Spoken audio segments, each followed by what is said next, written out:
Students, हमने पूर्व में बिंदुसारा 298 बीसी टू 273 बीसी, इसके अंदर हमने सक्सीसियर, वायु पुराण, मगध एम्पायर, डायमेकस, इन सब के बारे में हमने पूर्व में अध्ययन किया था। आज हम अशोक के बारे में देखेंगे। मौर्य साम्राज्य के अंदर ही हम चल रहे हैं। जो मौर्य एम्पायर है, अशोक, जिसका जो कार्यकाल था 298 टू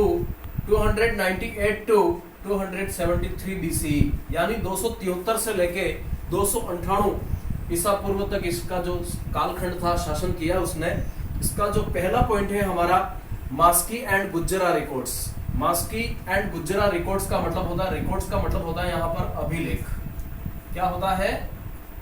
अभिलेख। क्या बोलते हैं उसको? अभिलेख बोलेंगे।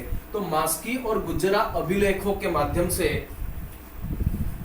अकॉर्डिंग टू जैन हेरिसरी, अर्थात जैन अनुश्रुति के अनुसार, Ashoka occupied Magadha rule against the wish of Bindusara. Ashoka ने मगध पर अधिकार कर लिया था बिंदुसारा के इच्छा के विरुद्ध।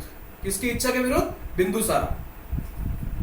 फ्रॉम मास्की एंड गुजरा records discovered from southern India, his name is found to be Ashok in the records।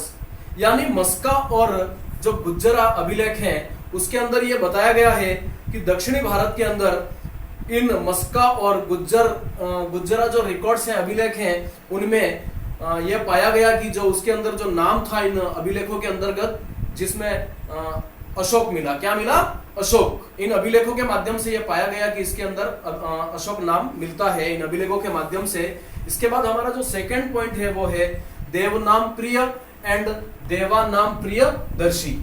दो चीजें हैं इसके अंदर। तो Ashok has been adorned with titles. Ashok को इन उपाधियों से संबोधित किया गया था, देवानाम प्रिय और देवानाम प्रिय दर्शी। Such as देवानाम प्रिय and देवानाम Priyadarshi, Ashok was married with the princess of Vidisha. Ashok ने किससे शादी की थी? विदिशा की राजकुमारी से।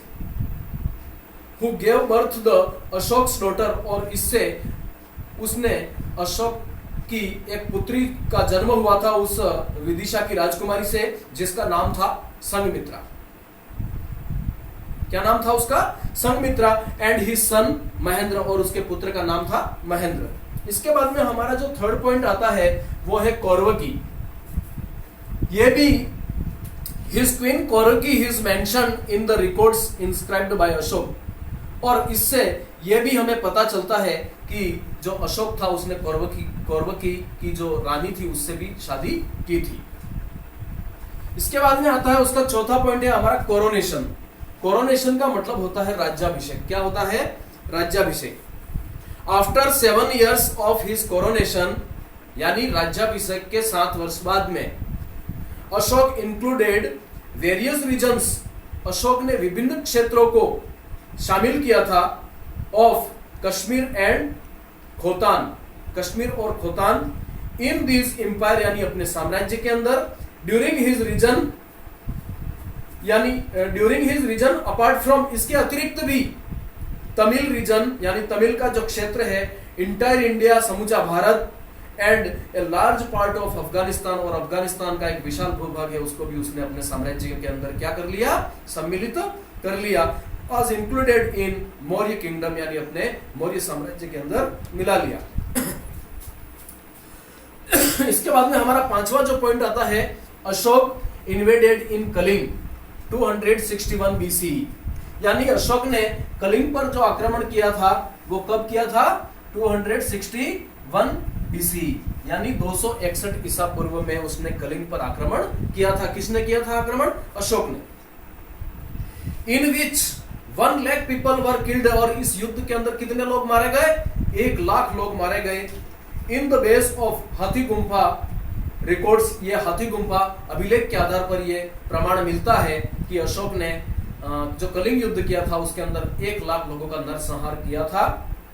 इट इज एस्टिमेटेड, यानी अनुमान के तौर पर, दैट एट दैट टाइम, यानी उस समय वहां पर कौन शासन कर रहा था जब उसने कलिंग युद्ध किया था? राजा Nandraj. Nandraj was the ruler of Kalinga, और उस समय कलिंग का जो राजा था वो नंदराज था। उससे युद्ध करते हुए वहां पर 1 लाख लोगों का कत्लेआम हुआ था। दिस मास किलिंग, मास का मतलब होता है व्यापक, क्या होता है? व्यापक। इस व्यापक नरसंहार से डिस्ट्रेस्ड यानी विचलित होना, क्या होना? डिस्ट्रेस्ड। डिस्ट्रेस्ड का मतलब विचलित हो गया। कौन विचलित हो गया? Ashoka. Ashoka to such extents that he vowed, VOWED, vowed का मतलब होता है त्यागना। क्या त्याग दिया उसने? वेपन्स यानी हथियार। Ashoka to such extent that he vowed never to touch weapons again, उसने प्रतिज्ञा ली कि आज के बाद में मैं कभी भी हथियारों को नहीं छूऊंगा, मैं कभी शस्त्र त्याग की घोषणा उसने कर दी। इसके बाद में लास्ट पॉइंट आता है हमारा कैपिटल ऑफ कलिंग, यानी कलिंग की जो राजधानी थी वो अशोक ने क्या बनाई?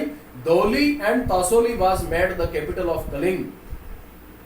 उसने धौली और तौसाली को अपनी राजधानी बनाया अंडर मगध किंगडम, अपने मगध साम्राज्य के अंदर। आज मैं इतना ही बताऊंगा। इसके बाद में अशोक का धम्म है, अशोक धम्म महामात्रा है, उसने बौद्ध धर्म अपनाया, इसके बावजूद भी वो किसका उपासक था? वो शिव का उपासक था। ये मैं सारी चीजें कल पढ़ाऊंगा। Thank you.